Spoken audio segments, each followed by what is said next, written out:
Hello everyone, कैसे हो? Hope you all are good and doing well.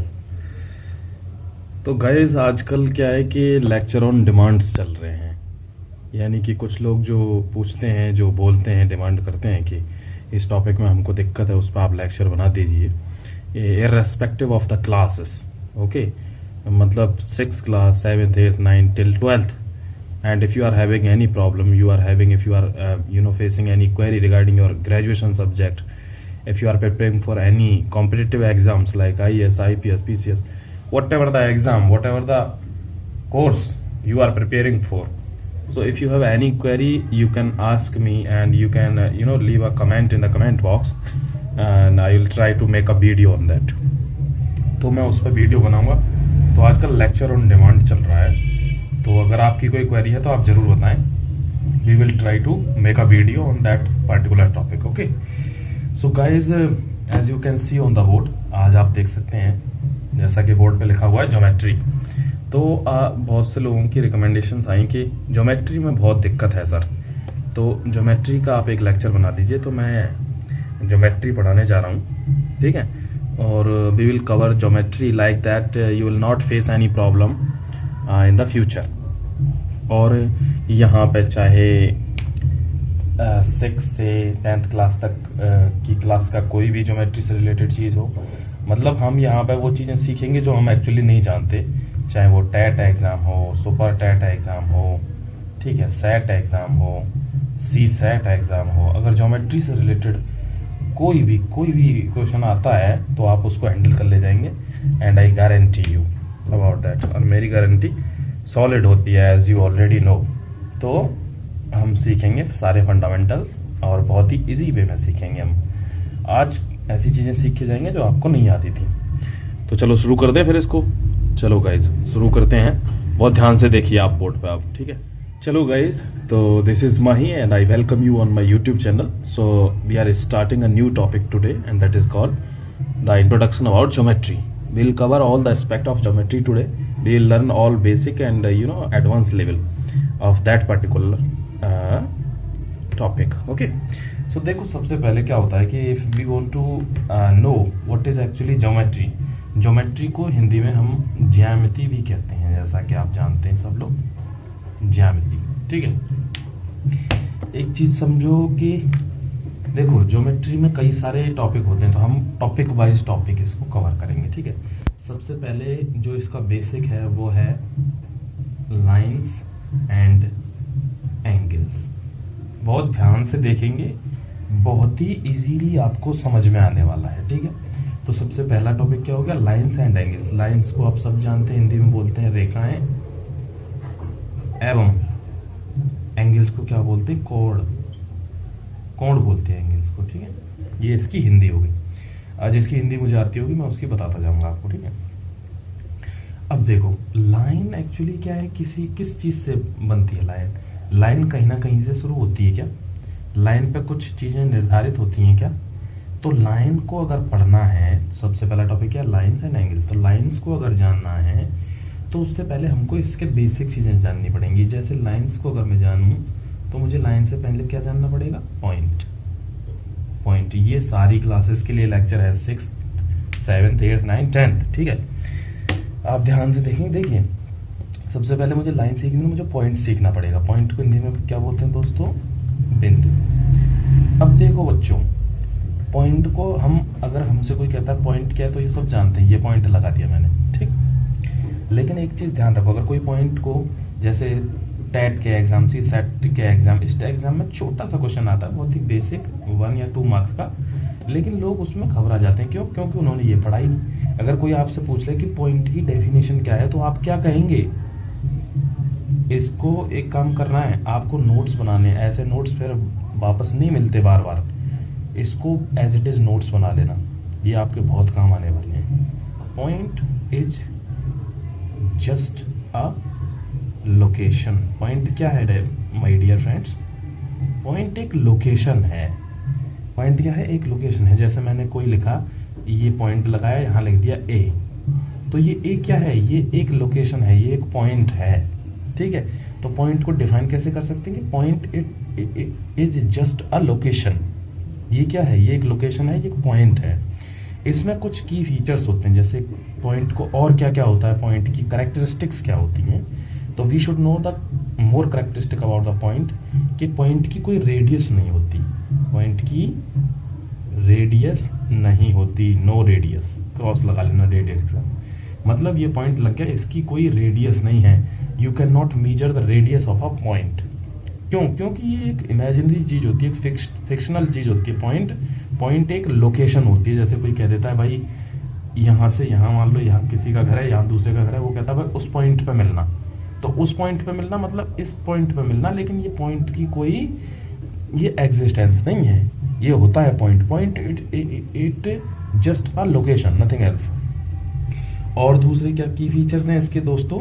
की features होते हैं इसके नो लेंथ, पॉइंट की कोई लेंथ, कोई विड्थ, कोई हाइट, कोई डेप्थ। ये means, have you understood guys? No length, ना तो कोई लंबाई होती है, ना कोई चौड़ाई होती है, ये भी कैंसिल, ये भी कैंसिल, ना कोई ऊंचाई होती है, ये भी कैंसिल, और ना कोई गहराई होती है। पॉइंट की इनमें से कुछ भी चीज नहीं होती। यहां तक सबको क्लियर है? ये बता दें मुझे, बताएं मुझे। देखिए पॉइंट, एक चीज और समझ लो, अगर कहीं कोई पॉइंट है उसको हम वर्टेक्स भी बोलते हैं। क्या बोलते हैं? वर्टेक्स भी बोल सकते हैं, ठीक है, इसको वर्टेक्स भी कहते हैं। अब देखो एक चीज समझो, इसको थोड़ा सा साफ करो ऊपर से, इसको नोट्स बना लेना। ये क्वेश्चन सीधे सीधे आ जाते हैं। देखो किस टाइप से क्वेश्चन आ जाते हैं बच्चों, कि कोई पूछ लेगा, वहां पे क्वेश्चन आ गया कि radius of A point, radius of A point, ऐसे क्वेश्चन आ गया मान लो टेट के एग्जाम में। यहाँ नीचे दे दिए 0.0001, 0.01, 0.1, और यहाँ लिख दिया नन ऑफ द एबव, ठीक है, नन ऑफ द एबव।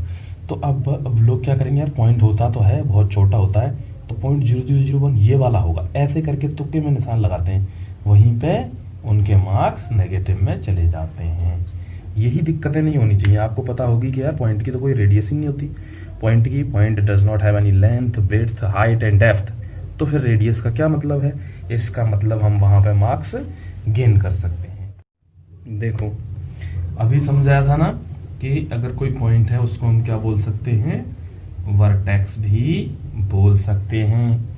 अब आ जाओ, अभी कोई कह रहा है मुझसे, जैसे मान लो ये कोई पॉइंट है, इस पॉइंट से कई सारी लाइनें गुजार दी मैं एक पॉइंट से कई सारी लाइंस को गुजार सकता हूँ। तो कहने का मतलब क्या आएगा? ये पॉइंट है, अभी हम पॉइंट को सीख रहे हैं, ये बहुत बेसिक चीज़ है बच्चों, ये बहुत जरूरी होती हैं।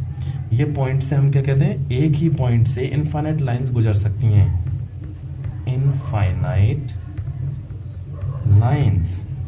ये कितनी हो गई? 1 2 3 4, इसी टाइप से हजारों, करोड़ों और इनफाइनाइट यानी अनंत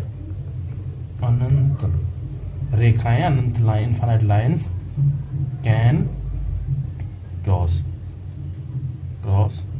थ्रू अ पॉइंट, ठीक है, ठीक है।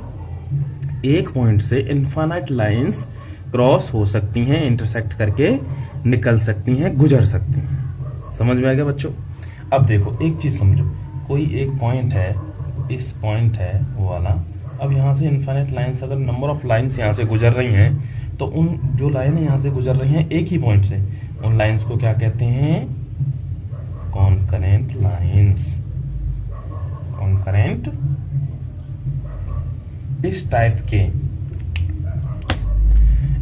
के डायरेक्ट क्वेश्चन, टेट, सीटेट, इस टाइप के, सुपर टेट, इस टाइप के एग्जाम्स में आते हैं। अब जिनको फंडामेंटल्स ही नहीं पता रहते ज्योमेट्री के, तो वो कैसे करेंगे? वो तो गलत करेंगे ना। तो जहां से अगर एक पॉइंट से इनफाइनाइट लाइंस को मैं गुजार रहा हूं, तो वो लाइंस कैसी होंगी? वो होंगी कॉन्करेंट लाइंस। अब समझ गए? अब देखो एक चीज समझो, अब देखो एक, जैसे ये कोई ऐसे स्ट्रेट लाइन, इस टाइप से कई सारे पॉइंट बने हुए हैं, मतलब एक लाइन में कई सारे पॉइंट बने हुए हैं। इस टाइप से एक लाइन है और उस पर कई सारे पॉइंट बने हुए हैं। तो अगर मैं कहूँ कि if a set of lines, if a set of points, if a set of points, ठीक है, lies in a straight line, lies in a straight line, lies in a straight line. तो इस टाइप की अगर कोई set of points हैं वो एक स्ट्रेट लाइन में लाइज कर रहे हैं, तो इसको हम इन पॉइंट्स को हम क्या कहेंगे दोस्तों? इनको हम क्या कहेंगे? Collinear point, collinear point. जब एक ही पॉइंट से कई सारी लाइंस जा रही थी तो वो क्या थी? कॉन्करेंट लाइंस थी। लेकिन एक ही लाइन में बहुत सारे पॉइंट अगर बने हुए हैं, बहुत सारे पॉइंट लाई कर रहे हैं, तो उन पॉइंट्स को क्या कहेंगे? Collinear points. यहां तक किसी को दिक्कत है? जल्दी से बताओ, अगर किसी को दिक्कत है तो कमेंट में बता दिया करो, ठीक है बच्चों। चलो अब एक चीज और बता देते हैं, फिर हमारा पॉइंट खत्म हो जाएगा। देखो, ये मान लो जैसे कोई पेड़ है, ये क्या है? ये कोई पेड़ है, ठीक है, ये जमीन है, समझ गए दोस्तों? ये जमीन है और इस जमीन के पास ये पार्क बना हुआ है, इस पेड़ के पास ये पार्क बना हुआ है, ये पत्थर है। देखो, अब अगर हम कहें कि कुछ points if a set of points lies in a same plane, मतलब वो कहना चाह रहे हैं एक ही तल में, प्लेन का मतलब होता है तल, एक ही तल में अगर कुछ पॉइंट्स लाई कर रहे हैं इस टाइप से, एक ही तल में का मतलब समझ रहे हो? जैसे आप पेड़ के पास खड़े हो, कोई बच्चा है, ठीक है, ये बच्चा है, ये पेड़ के पास खड़ा है, तो ये जहां खड़ा है ना जमीन पे, तो एक ही तल में, मतलब जितने भी पॉइंट्स है ना वो जमीन पे ही हैं, यानी इस डायरेक्शन में भी, एक्स डायरेक्शन में इस तरफ, और इस तरफ भी वाई डायरेक्शन में भी, लेकिन है पॉइंट किस पे? जमीन पे। ऐसा नहीं है कि उसकी चेस्ट के बराबर में आके कुछ पॉइंट हैं ऐसे करके, ठीक है, समझ गए?